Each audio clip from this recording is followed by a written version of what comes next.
Ensemble, engageons-nous pour le climat. Le plan climat, ce sont des actions sur notre territoire pour lutter contre le réchauffement climatique. Un objectif ? Atteindre la neutralité carbone. Nous sommes 7 partenaires autour de la table à mettre en œuvre un projet alimentaire de territoire. Et on travaille avec un ensemble de 130-150 personnes qui viennent du monde associatif, de la distribution, de la restauration collective, autour d'un projet alimentaire de territoire. Ça peut être le foncier, ça peut être le maraîchage, ça peut être la restauration scolaire.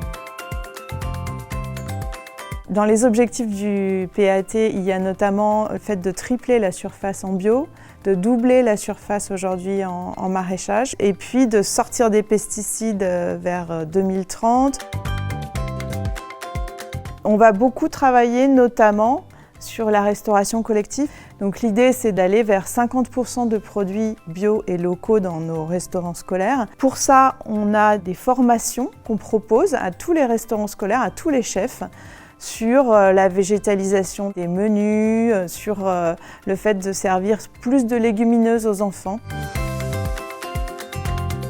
Soit on passe par les écoles, mais on peut aussi accompagner un tas d'événements qui ont lieu sur notre territoire, comme le festival alimentaire, comme balade à la ferme. Et puis après, on fait des actions ciblées, soit directement nous-mêmes, soit en passant par des associations comme le collectif Fermes Urbaines ou d'autres associations.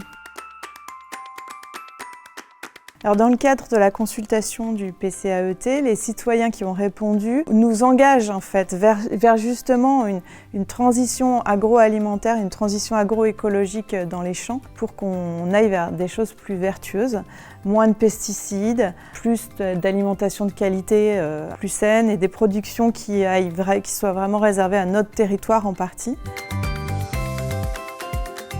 Alors les citoyens, ils nous demandent une agriculture qui profite plus à notre territoire, qui soit moins exportatrice et moins importatrice également.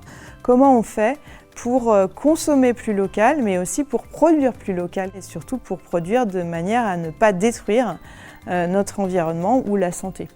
Donc tout ça, c'est exactement ce sur quoi peut travailler le projet alimentaire de territoire. Il a vraiment pour ambition de resserrer les liens entre l'assiette et le champ et d'aller vers une meilleure résilience alimentaire sur le territoire. Parce qu'on a tous un rôle à jouer.